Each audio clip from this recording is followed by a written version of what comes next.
All right, so welcome everyone. We're going to have so much fun today, and I'm so glad that y'all joined us because we're going to have a lot of fun talking about how to publish your book. I know Suze has a book that her sister wrote, and my mom wrote a book about my dad, and all of these various things. And then, of course, in the professional world, we're always told that if we want to be successful in business, we must write a book. And then we have people like Brian, how many books have you published, Brian? 5. Yeah. So, and I have all of them. But yeah, I mean, it's one of those things that, so many times we know is very, it's very interesting, but we just don't have a clue. So I think we all know each other here. I was looking through, we can certainly do introductions at the end.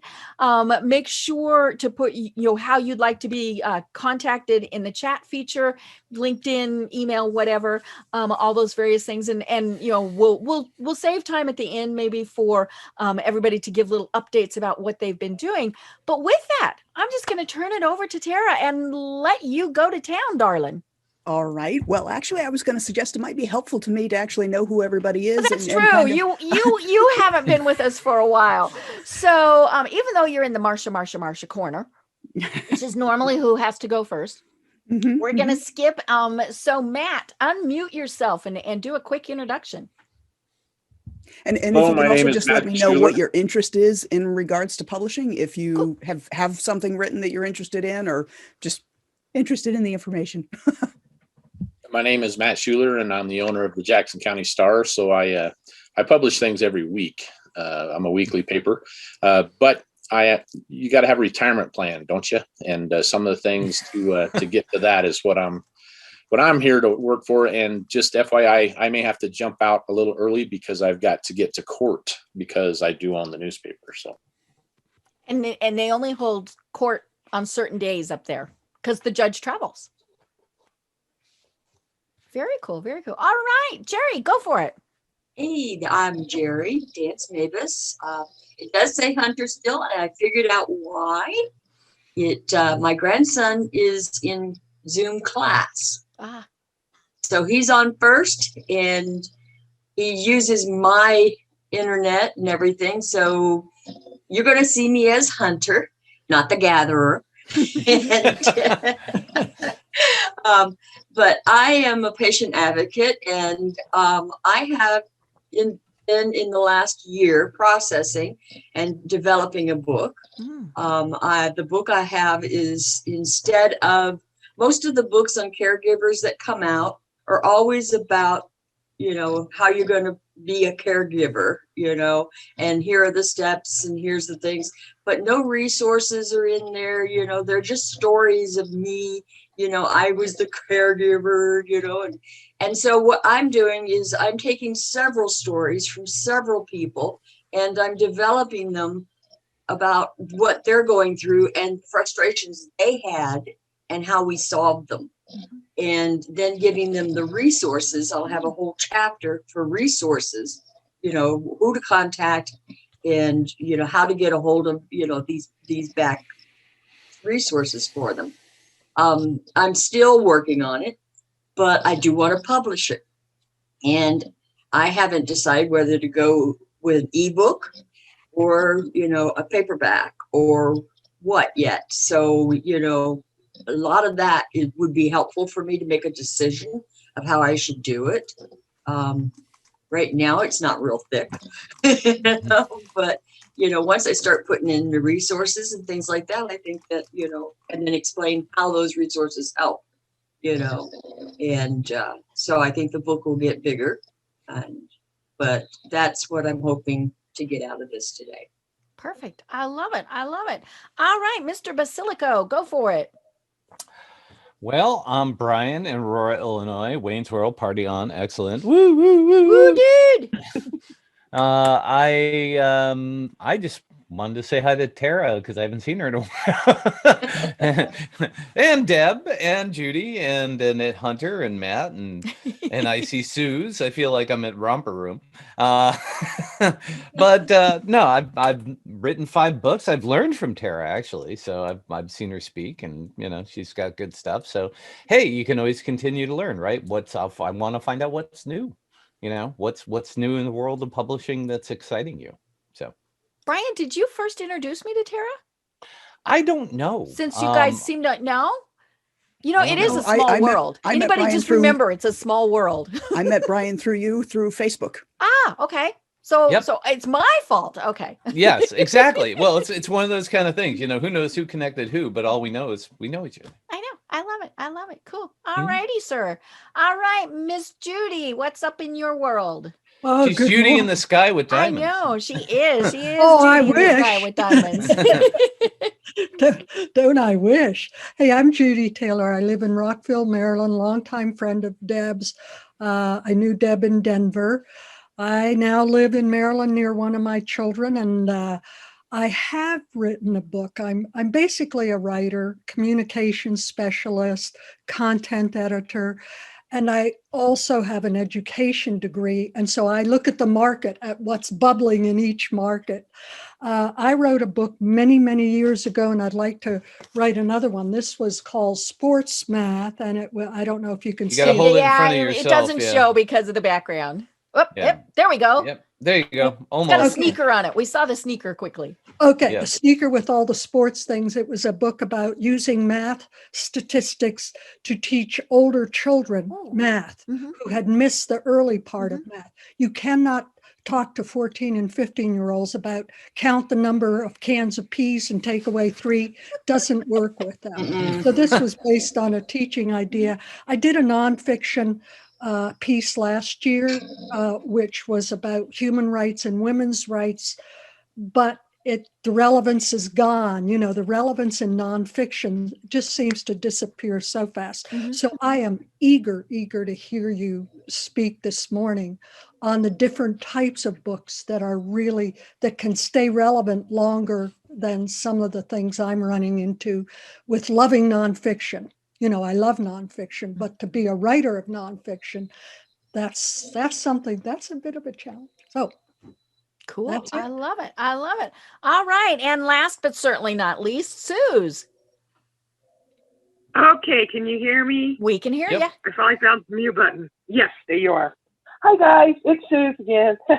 Yeah, Debbie was talking about the book my sister Lily Ray wrote. My sister was very interesting. Oh, Suze, we're kind of losing you a bit. You're breaking up. Yeah, you got to talk more into the mic. Okay, now Oh, can there you we hear are. me better? There we are. Okay, Yep. My sister was very interesting. She was special. She was dyslexic. She actually wrote her first book before she read her first book, which was very interesting. And the book is about a cat that we lost in Wisconsin, which was really interesting, Matt. I seen in the Jackson County Star, you had us in there in the memory news with our little britches. So anyhow, that's the book that I'm interested in, the one my sister did. My sister was also mental illness, manic depressive, schizophrenic. So she was special. Mm-hmm.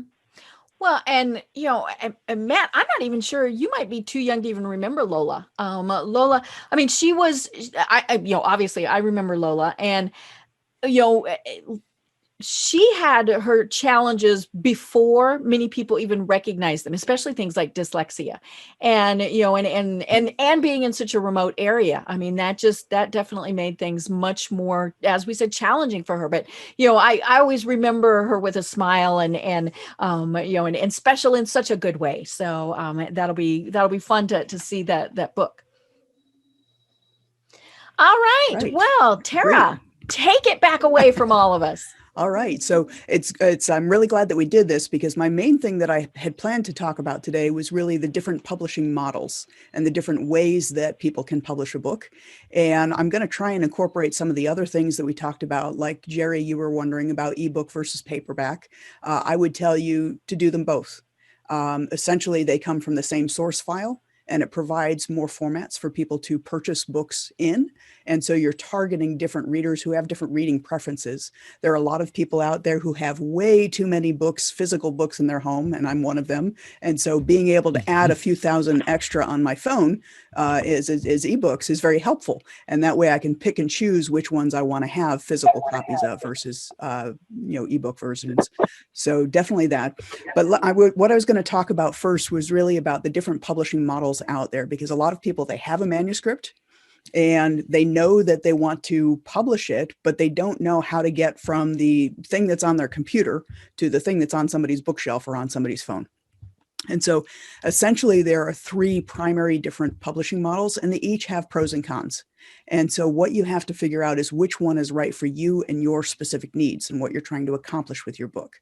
So you want to know specifically, why are you doing your book? So Jerry, you said you had a patient advocacy, caregiver type book that you're working on. If you're using that to build your business, then you want to retain a good amount of creative control. And there are certain publishing models that don't allow that. So you need to be aware of each of these. So we'll start with the one that most people are familiar with, which is traditional publishing. Brian, how were your books published? All of mine were published through Amazon. All right, so self-published. Okay, great. All right, so the first one that most people are familiar with is traditional publishing, and that's with the big publishing houses where they go out and they do a lot of ad spend on marketing your book and all of that. But the thing is that each one of these has a different business model behind it. Publishing is publishing. How you get there, whether you self-publish, you use a traditional publisher, publishing is the process of taking words that you've written and getting them on to somebody's e-reader or on somebody's bookshelf. And so that whole production aspect. But when you deal with a traditional publisher, one of the things that makes them very different is that the traditional publisher is the one who takes on most of the financial risk. And so what ends up happening is, as an author, we don't have to worry so much about paying for editing and design and proofreading and publishing and distribution and all of that, which costs a lot of money. That's exactly right, Brian, and because the publisher takes it on. But authors can't, in most instances, approach a traditional publisher themselves and say, hey, I've got this book. There's an intermediary called the literary agent. And publishers have chosen to work with literary agents to avoid having hundreds of thousands of authors pitching them their stories. So they let the literary agents act as a filter between all of the authors who want to have a book published and the number of books that a traditional publisher can reasonably handle in a year. So what ends up happening is you have to find a literary agent who handles your specific genre. And that literary agent then, once you sign a contract with them, will pitch your book to publishers that it has a good relationship with, that it thinks might be interested in your book. And so when a publishing house does say, yes, I want this book, they're going to negotiate a contract with you via your literary agent. And what that's typically going to look like is the traditional publisher is going to estimate the number of sales that are going to take place in the first year that your book is available. And they are going to send you 10% of that as an advance. And actually, they send that to your literary agent. And the literary agent takes 15% of your 10% and sends you the rest. So you don't even get 10% fully. But that's actually really, that's a very nice and generous number. It's actually trending downward now, so that traditional publishers are paying more like 5 to 7% against the first year's sales. So when you get that advance, that is all the money you are going to see until after the end of the first year that the book's been out. At that point, they're going to compare what you've received as an advance against what they actually sold. And if they happen to sell more than they thought they would, then they'll send you some additional money. Once again, still at that initial royalty rate, maybe 1% or 2% higher. But that's really how you're going to see money from your book. Now, because the traditional publisher is taking on all of the risk, they want to reap as much of the reward as possible. So they're going to want creative control. So they're going to have control over the editing, over the cover design. A lot of times when an author sends a traditional publisher a book, their voice may be stripped out of it. There's things that the publishing house will do in order to make it what it considers to be more marketable. So the real benefit when you want to work with somebody who is a traditional publishing house is that they often have connections to a robust sales force. When you have the book distributed, every publisher is going to distribute the book, but there's two different forms of distribution. One is active and the other is passive. Most of us as self-publishers, hybrid publishers, when we put a book out there, it's passive. We're putting it into the ordering systems and hoping that a retailer or a consumer finds it and wants to order it. There are distributors, and traditional publishers will have an active sales force that will go into retail sites and pitch different titles, but they're going to pitch the top 10, maybe 5% of their catalog. They're not going to pitch everything that's come out that year. So if you happen to secure one of those top spots, it can be great for you, but you have to have a really stellar book to be able to secure one of those top spots. And so there's no guarantee there. So a lot of risk, not so much reward for the author. They're going to lose some creative control. They're not going to see a ton of money. And oh, by the way, they're responsible for a great deal of the marketing. And so for every copy that ends up sold, they're often seeing anywhere between 10 and 50 cents. If they're really lucky, they might see $1 on every copy sold, but they're doing the majority of the marketing out there as well. So a lot of things that aren't great unless you happen to be in that top 5% of somebody's catalog. And then that can really do wonderful things for your career as an author, as a business, and the recognition that you want. The flip side of that, the far opposite end of that, is self-publishing, which is what Brian did. It's what I started out doing. I had self-published the first 5 of my books. And in each instance, when I published those books, I ran into something that my mentor calls unconscious incompetence. I didn't know what I didn't know. And so with each one, I ran into something that I did wrong, that I didn't know about ahead of time. And so that created difficulties for me. And so what I decided after a while was I really wanted to dig deeper into this and understand this. And, now that I've done 7 of my own books and I've done 26 other books, there's a lot that I've learned over the time of how to get this done right. When you're dealing with the self-publishing end, that's where you have to figure out how to do all of these things on your own. You have to be the project manager, meaning that you have to find an editor, you have to find an interior designer, you have to find a cover designer, you have to figure out how you're going to distribute this book. And a lot of people, they put it out on Amazon and consider the book distributed. Well, publishers typically are going to distribute in multiple channels to be able to get as wide a distribution as possible. So there's all these different things that you have to figure out how to do. And oh, by the way, there's standards for each of those things. A lot of people think, oh, my nephew's a graphic designer. He can make me a cover and know exactly what to do. Not every graphic designer is a cover designer. There's certain rules that go into cover design that graphic designers don't necessarily know. And so it can be very easy to tell what we refer to as homegrown covers, covers that people took their best stab at, they made a good effort at, but maybe they didn't know the rules. And so it's very quick and easy to spot that, hey, this one doesn't conform to the design standards. And so, that's not good because your cover is your number one piece of marketing material when it comes to the book. It's the first thing people see. And so you want to make sure when you're looking at that cover, realizing the fact that a lot of people purchase books online, they're going to be seeing it at a thumbnail size. So what does it look like when it's only 1.5 inches tall? Can they read the title? Can they tell who the author is? Do they even know what that image in the middle is? If it doesn't fit in their genre and if it isn't clear, people aren't going to click on it because there's lots of other things on that field of thumbnails that they're looking at as well that may grab their attention. So these are the kind of things that if you're going to self-publish, you need to take the time to invest in learning. You're going to have a bit more money that you need to spend in terms of you have to pay the editor, you have to pay the cover designer, all of these different things, but you retain all of the creative control. And so that means you also have, if you got it wrong, that's all your responsibility as well. But if you get it right, you reap all of the benefits. And so there's a lot to learn, but it's something that can be a tremendous thing to do. And so typically when we're talking to authors and trying to help them determine what publishing model is best for them, typically we let people know if you're going to be doing multiple books, then taking the time to learn how to do it makes sense. It really does. If you are using your book to build a business or brand, self-publishing could be a good thing to do, not necessarily.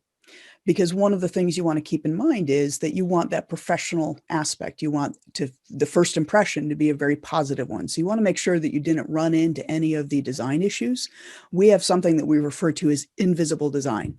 And invisible design in publishing refers to the editing, it refers to the interior layout, it refers to the cover design. And it's those things that when they're done right, nobody notices. But when they're done wrong, it's very obvious.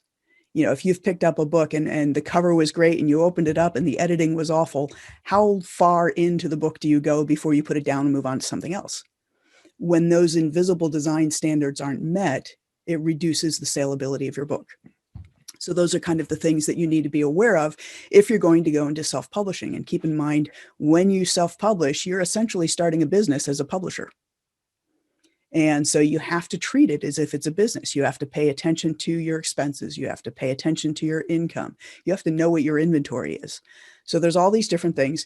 Now, if you self-publish or if you work with a hybrid publisher as well, there are ways to have the same kind of distribution that the traditional publishers have. So we talked about active and passive. You can have active distribution as a self-publisher if you choose to do so, because there are plenty of distributors out there that you can pay to do that. But there are certain pros and cons that go along with that, because if you have somebody going in and actively selling your book into retail sites, say they go into Costco and Costco says, yep, I want this book.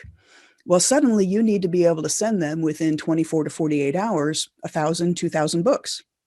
And so you can't place your print on demand order at that point in time, because it's going to get to them 3 weeks or a month later. So if you're going to use this kind of distribution channel as a self-publisher, you need to have the budget in place to be able to print that inventory, have it sit in a warehouse someplace, and have somebody fulfill it when the order comes through. But you can still try and get to that same level of visibility to the retailers, even when you self-publish. The middle ground is what Emerald Lake Books is, and that's my company. We refer to ourselves as a boutique publisher because we have a lot of very personalized service that we give our authors. But this middle ground is essentially we have a ready-made team of professionals who already know how to do all of the ins and outs of the publishing and distribution. We work with authors who want to retain a great deal of the creative control over their book. They want the voice to sound like them. It also can be oftentimes the shortest path to publishing for somebody who is looking to publish, because if you're self-publishing, the learning curve is great. There's a lot that you need to know. And so it can take some time to figure all of that out. Whereas for us, for the majority of the books that we do, it takes us 4 to 6 months from the time the contract is signed until the book is out, depending on how many other books we're working on at the time. So the benefit of working with somebody like us is that the self-published author is paying us for services rendered, but they have a professional team behind them now. They don't have to worry about, am I adhering to the design standards? Is this going to look silly to somebody? How am I getting it out into all of the different distribution channels? Every book has a unique identifier to it called an ISBN. And an ISBN applies to a title, author, and format of a book.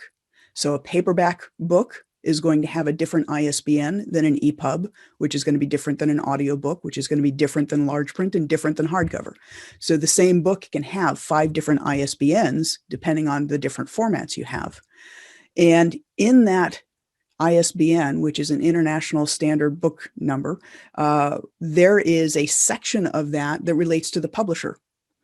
And so when somebody is self-publishing, they're going to buy in smaller blocks.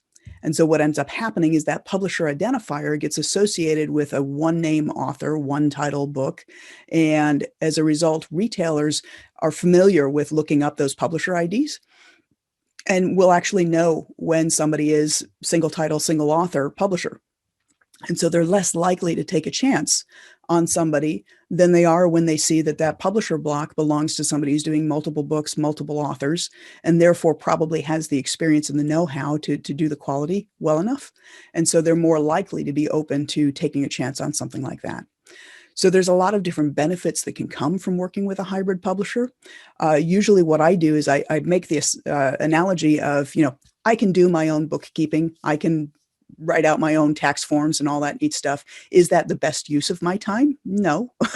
There are people that's their area of genius. They do that well. And for me to be in my area of genius, if I pay them to do that for me, then we're both winning because I'm allowing them to exercise their gifts while I'm exercising mine. So those are the three different primary models out there. There's some gray areas in between each one where there's little niches that are growing up. But if you have any questions on those, I'm happy to answer them. And then there was a question about niche titles and topics. So we'll get into that in a minute. But any questions on this part so far? Yep. I do have a comment, though.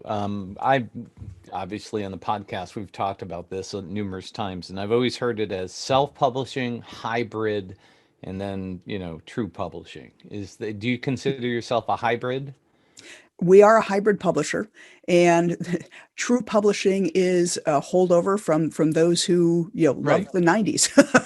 Well, and I owned a recording studio, and it was the same thing with albums and bands, and it was very similar. In the music industry, is you would get a advance on your record, and of course, the band would put the record out and get $100,000, and back then go buy cars and houses and stuff like that.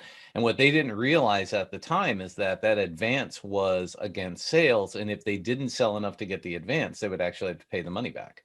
It's the same with books as well. At the Right. end, if you go the traditional publisher and they give you an advance that's much larger than what ends up happening in sales, you do owe money back. Right, exactly. And I think that's one of the things that, most people don't realize about the publishing business is that, an advance is not, hey, you just won the lottery. It is, this is against your sales. And if you don't sell it, you got to pay the money back. And that's, that's where the hybrid side of things. And to your point, I mean, my first book cost me, months of time and $5,000 to put together, between the cover designer, the interior designer, the editor, the proofreader, who really sucked. And I had so many typos in my book. It was like I was almost laughed out of places, and I had to go and actually redo the book numerous times to fix all those typos. And then I hired an indexer, which was one of the craziest, stupidest things I've ever done, because you cannot index a book automatically, and somebody has to read the entire thing and put the index in. And, it was just uber expensive and not complete, but in the case of my book, there's a big difference between Google and Google Analytics and Google Business, and back then Google Plus. So the index was important because if people were looking for specific information, it had, it was about the only way to find it. So, Sure. But I learned a lot through that process. But that was, that was my story. Yeah, we actually do indexing as well. And there are tools out there that do it for you, but you still have to, what it does is the tool will go through and mark all the instances, but you still have to have a human go through and figure out which ones are relevant instances and which ones aren't. That's what I'm saying. Like Google, you'll find one that says Google, but Google Analytics is a different thing. So you may have Google 50 times, and then all of a sudden Google Analytics 10 is counting those 10 in the 50 because it has the word Google in it. So it's like it even can be a relevant reference, but perhaps that reference page just makes note of it, and it's part of a commentary about a different topic. Right. And therefore, it's not really worth having in the index, because if you send somebody there, it's like, oh yeah, the word's there. Thanks. Right. Exactly. Yeah. That was the point, because I did try electronically to do it and it sucked. And so that's how indexing is a whole nother world. It is an art. It really is. Yeah. And it's interesting because for any book that I do, when we do index, first of all, just in case you're wondering, indexes, you don't have them for fiction. You only have them for nonfiction. And when you have them for nonfiction, it's typically for a book that's 100 pages or more, and that is going to be used as a reference text. And so, and so when it's going to be used as a reference text, you want to make sure that all of the different entries that are in the index are actually going to provide additional information about that topic. It's not just the appearance of a word on a page that means that something goes in the index, but is there actually information about that topic on that page? Right. And so the one thing about that is that book, the first one that I did the index on, was used in college courses, and that was absolutely necessary in order to do it. Yep. Well, and Brian also mentioned two very key terms, and that's editor, and of course Tara did too. Key editor and proofreader. We all like to think we can do that ourselves. No, we cannot do that ourselves. And in many cases, they are two different people, because an editor does something very different than a proofreader. I get lots of books that, to read for my podcast. And I'm one of these people, if I'm going to talk to somebody about their book, then I'm going to read it, or at least skim it pretty heavy.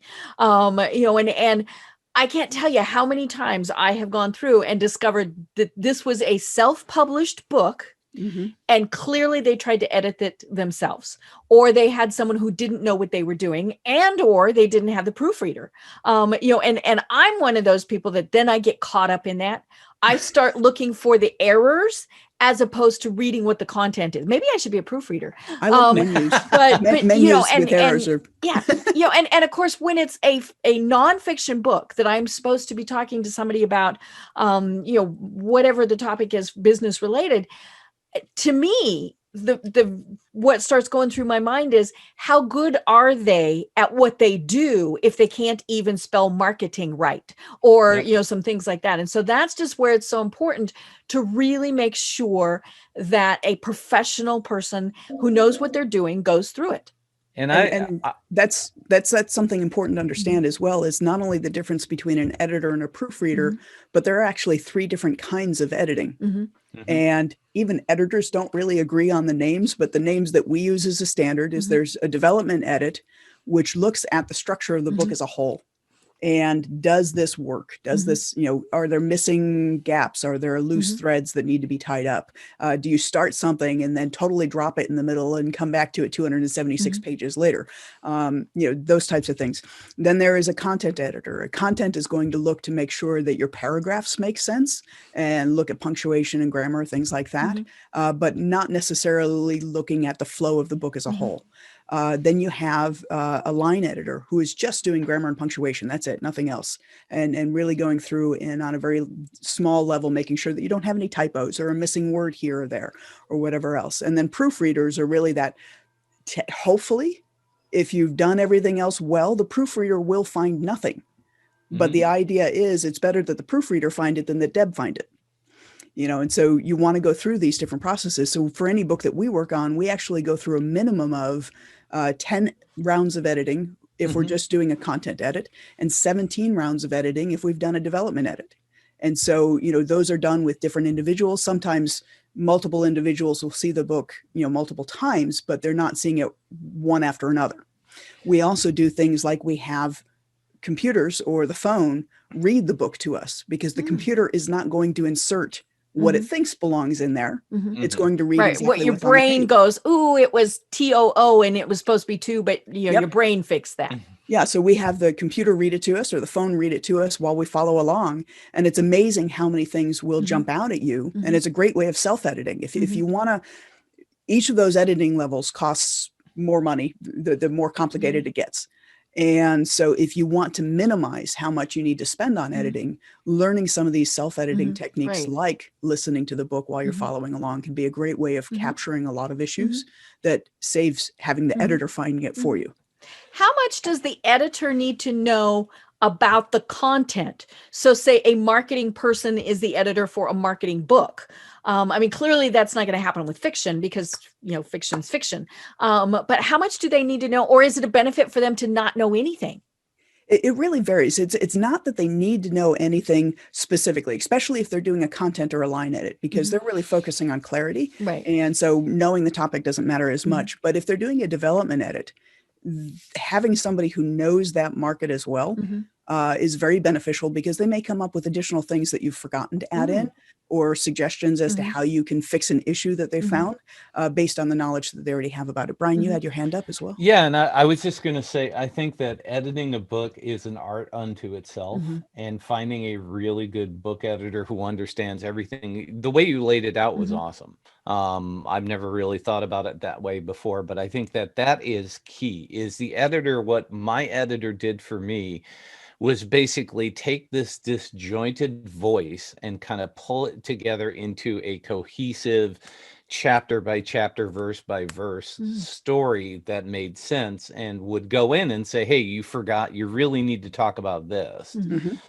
here, because it was, you basically skipped it over, or maybe you over explained this where you under explained that, and those kind of things. And then the other thing, when you get down to that last person, It's the person that's looking at, did you do a dot, dot, dot, or an ellipse? And you used an ellipse here, but you didn't use an ellipse there. And it's like, it is so detailed, it hurts my brain. Mm-hmm. And did you really want an ellipse or did you want an M dash? Right, exactly. Yeah. And that's the big thing. Yeah. And it's like, what's an M dash? I have no idea. What's the difference? Yeah. And that was it. The consistency. And do you need spaces on either side? So this book here is the Chicago Manual of Style. It is a very thick book. Mm-hmm. It is the editor's Bible. Mm-hmm. And so when you are editing a book, you are adhering to the rules in this book. Right. Yeah. And so things like, are numbers spelled out or are numbers done as numerals in the text? And what page in that book does it say you cannot put ketchup on a hot dog? It doesn't cover that one. You just have to not be in Chicago. And I think that's, the Chicago, because I have the online version that I look at when I'm writing. But there are so many things that are in there, and I still kind of stick with AP style too, and that's things as in, is a title capitalized? And there are points where I don't even care anymore. It's not worth arguing with somebody about a Facebook post that I'm going to do if executive director needs to be capitalized or not. But those things are in there. I mean, I remember it was a huge deal when websites went from 2 words to 1 word, or 1 word to 2 words. Space. You're talking space? Yeah. And we no longer capitalize W for website. I mean, because for a long time it was, because, and I'm sure Judy's familiar with this, and we lost Matt to court, but, having to follow AP style is in some cases very different. And it's like, is it, like I said, sometimes it's not worth arguing about, but again, if you're writing a professional nonfiction book, those things are important. Even the dictionary that AP style or Chicago Manual of Style relies upon is different. Right. And not every dictionary agrees on how to treat different words. Right. So you need to know kind of what the standards are for what you're writing. And AP is essentially for journalism. It's for the internet. Internet is basically based on AP, but anything that's books, brochures, things like that, that's Chicago Manual of Style. Right. And again, I don't want to, over talk, but one of the things that I found is that, even the interior of a book and the way that you lay it out is a style and a brand. And that consistency from book to book to book, even if the topics are completely different, it really is something that you can carry with you. So that is, having somebody who understands true book design, who those are hard people to find independently, and having somebody like you who has that team, I know what you're saying is like totally makes sense. I wish I would have known you when I wrote the first book because it was a monster of a job. Now it's gotten a lot better because now I have all of that stuff. I've got the consistency, I've got the editor, I've got the, book cover designer who says, okay, does this look good from 17 feet? Can you tell that's a roll of toilet paper? That kind of thing. So Jerry had a question? Yes, you're all scaring me. No. Don't be scared. It's fun, actually. It's a lot. It is.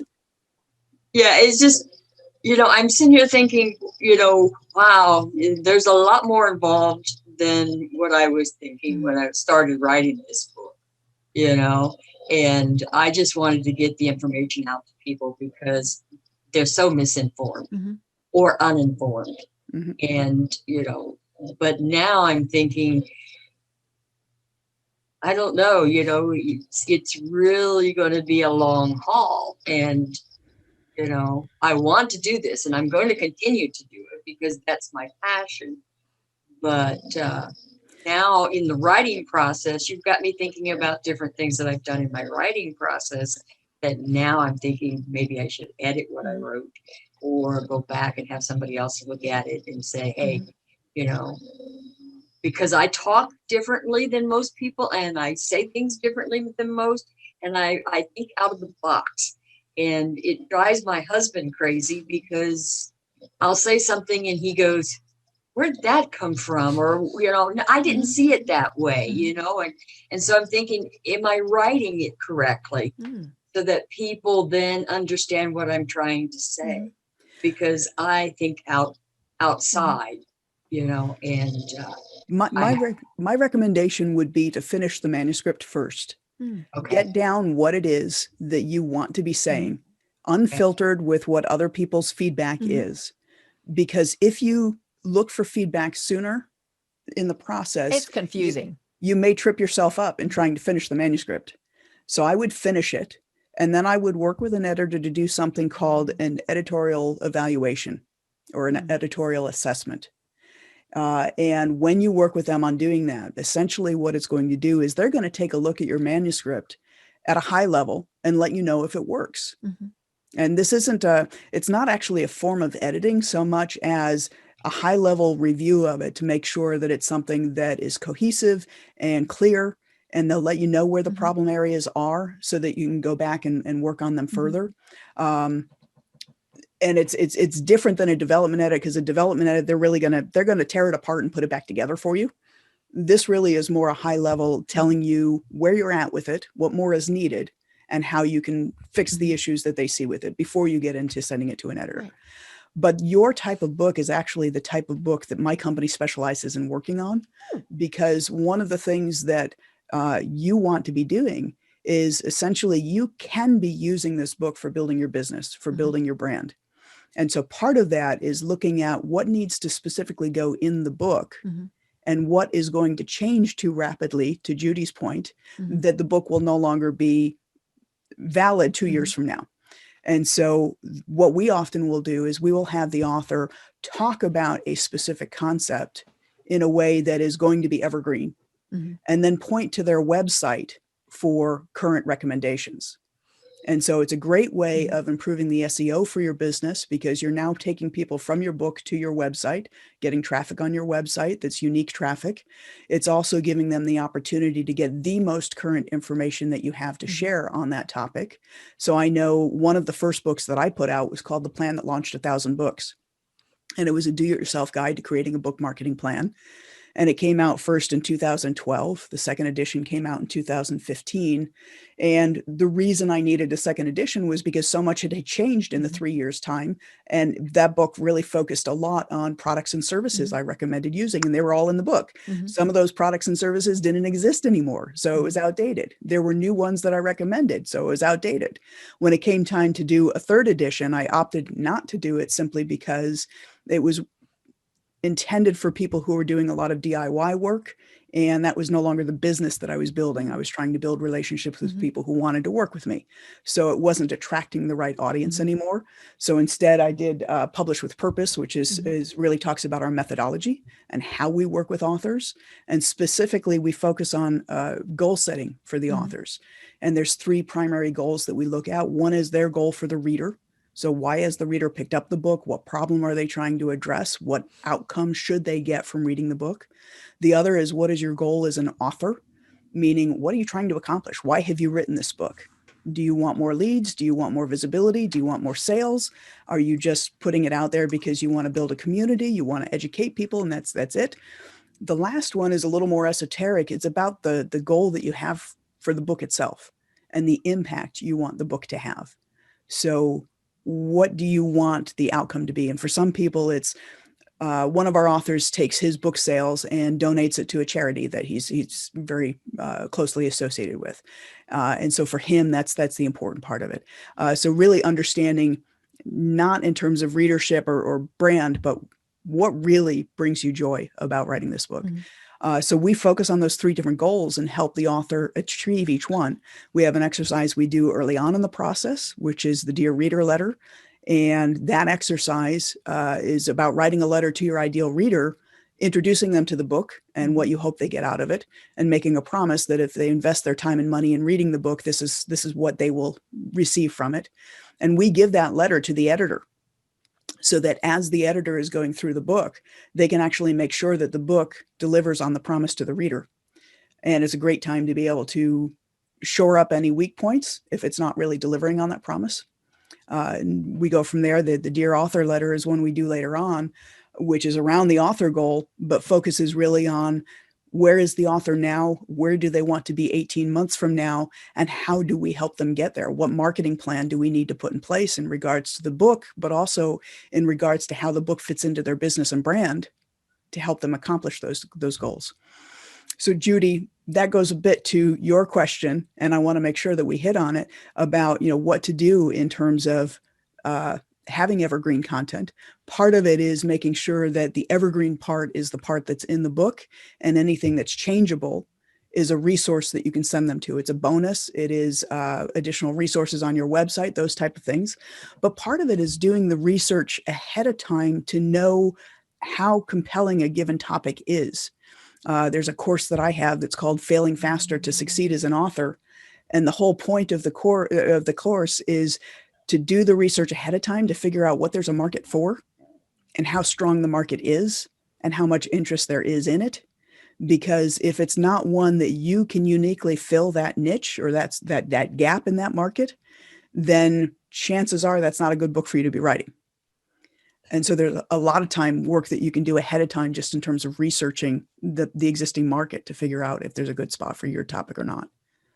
Niches are the best. We have found that every book that we write that is highly niched sells better than anything else. Mm-hmm. So one of our best-selling book in our catalog is called Stress-Free Chicken Tractor Plans. It is a guide on building mobile chicken coops for people who want to raise backyard pastured poultry. And he sells thousands of copies every year all over the world. And it only sells 8 months a year. It mm-hmm. sells February through April mm-hmm. in the Northern Hemisphere and 6 months later in the Southern Hemisphere. But thousands of copies a year get sold of this book because he's very targeted. He knows specifically who his ideal reader mm-hmm. is. He knows exactly how it fits into his business model, because on the back end of this, if you're building mobile chicken tractors, you probably are getting chicks. And if you're getting chicks, you need information on how to raise the chicks. Mm-hmm. And if you're getting broiler hens versus egg layers, there's different information you need to have. So on the whole back end, this is all part of a funnel that tracks into a video course series on egg layers or broilers, depending on which ones you want. All these different things. And he has a YouTube channel that last I looked was nearing 1 million followers. Wow. 1 million followers. Yeah. Mm. So, I mean, just amazing stuff. Mm-hmm. But that's really part of understanding how your book fits into what you want to accomplish mm-hmm. with it. Mm-hmm. So, Judy, when you're choosing your topic, be thinking about, why are you writing the book? Mm-hmm. What do you want to achieve with it? Are you writing just because you are interested in this topic, or is there a business function for this book that's helping you achieve something specific mm-hmm. in what you're doing? Mm-hmm. Great information. Fabulous. Mm-hmm. And I muted Suze and I can't unmute her, so I don't know. Suze, if you've got questions and you can't unmute yourself, put them in the chat feature. So sorry about that. Brian. Yeah, I just wanted to say, I mean, this is fabulous in the way that you laid it out. And I think one of the biggest questions as an author, and this is, it's the same thing again back in the music industry, everybody thinks they're going to get rich and famous. And I think the one thing that you brought up with this chicken coop thing is, how does the book fit into your business model? Mm-hmm. And essentially, when I write a book, I look at a break-even point. I look at a point, how do I get to a point where the book doesn't cost me anything? Mm-hmm. Where I can sell enough. Can I sell enough books to actually pay for the cost of doing it? And whether you're going to pay people out of pocket, you're going to pay yourself. You're going to pay Tara to do it. How are you going to get to that even place? And it could be through selling books. It could be through giving speeches. It could be through, back end sales, like you were talking about.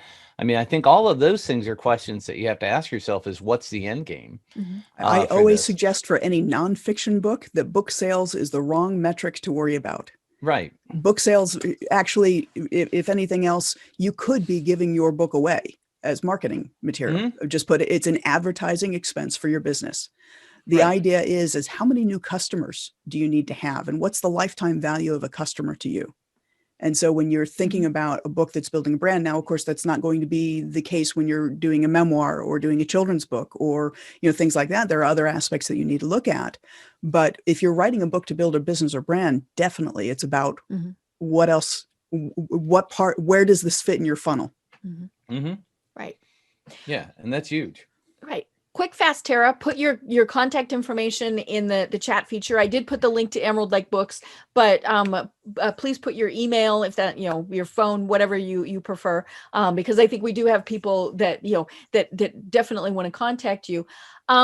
This is a subject that, clearly we could talk about for a long time, because there's so much that goes into it. And I think it really is so important to think about, obviously, why, that's the big thing. Why do you want to do it? I mean, I have people all the time that say, well, you're going to write a book about your experiences with cancer. I'm like, why? I mean, yeah, it was, but it's not even entertaining to me. Why would it be entertaining to somebody else? Or informational, might be, but yeah, it's like, no, but then, on the other side, we're also told, especially for those of us who have done public speaking, who may actually get back to doing public speaking, all of those things, we're always told a book is a great entree to doing that speaking, because it can be, first of all, you send it to them when you're doing your pitch to be speaking. But then it can also be something, Brian mentioned it. Maybe it's a giveaway at the event, so that every person there gets it. So you're clearly not going to make money on that, but they're going to read the book and then go, ooh, I need to hire Brian. So that's where that comes in. But yeah, it's so interesting. I'd like to throw in just a couple of things real quick. I know that Deb provided the link to my website address. If you go to my website, which is emeraldlakebooks.com, right at the top of the page is a quiz that's called the Publishing Model Quiz. And that quiz will ask you a series of about 12 questions that are based on your unique circumstances and give you the best idea as to which publishing model suits your needs the most, and also gives you some next steps related to that. If you do decide that you want to work with a publisher, whether it's a hybrid or a traditional publisher, there is also down in the bottom, in the footer of the website, something called 61 Questions to Ask. And I'll actually put a link to it here as well. That is a workbook that has 61 questions that you should ask any publisher before signing a contract, before choosing somebody, so that you can compare apples to apples when you're talking to different publishers. So I'm putting that in here too. Questions to ask. Now, do you do fiction and nonfiction? I do. Okay. Yep. There are certain genres that we don't do, but I do fiction, but I do both. Because I did break Sue's. She can't log back, or she can't talk. But her book was definitely a fiction book. So I wanted to make sure that, if she chatted with you, that was something. Yeah, I mean, it really is just so interesting. And from your perspective, it's got to be so cool to see these things, and see them coming through. I mean, obviously there are ones where you're like, oh, no. But a lot of times that's just more where you have to work with them to develop it, or maybe sometimes it's that, it's maybe it's content that is so timely that it's going to have to be a website, printing something up. I've had people say, hey, write a book about LinkedIn. Yeah, right. By the time the ink is dry, everything has changed. So, there's those various things. Okay. So Sue said, do you do children's books? We are open to doing children's books. We haven't found one yet that we're ready that is ready for us. Okay. But yeah, so the two of you should still chat. One of the major things when you're talking about children's book is a lot of times children's books authors will come to us with the illustrations they already want to use. And so one of the important things to understand with children's books is a first-time children's book author typically should be paired with an established illustrator. Okay. And so that way, at least there's some name recognition that goes into the book. Otherwise, if you've got an unknown illustrator, unknown author, there's not, it's a much harder sell than to be able to leverage somebody else's brand recognition. Right. And obviously, especially with children's books, the illustrations are so critical. I'm going to grab one from behind here. Our guest several weeks ago was Tess Paso, and she is writing a series of books about her son. And she has a very specific person that she is working with on the illustrations, and that took her a while to find that person who understood what she was trying to show. Mhm. Because that, that does get tricky, because then of course, those illustrations get used in all sorts of other places. Yes. And so it's very important that that illustrator, especially obviously with a children's book, understands what you're going for and isn't just drawing, hey, I can draw this little kid type of thing. Mhm. Well, I show that we're at noon. So does anybody else have any further questions? Well, thank you for having me. I really did enjoy being able to come. Mm-hmm.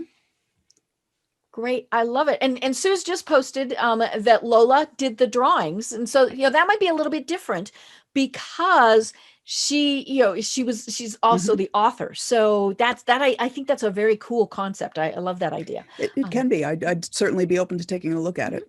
Right. And it might need updating or some things like that. But yeah, so that was wonderful. So, okay, well, I'm going to go ahead and stop the recording.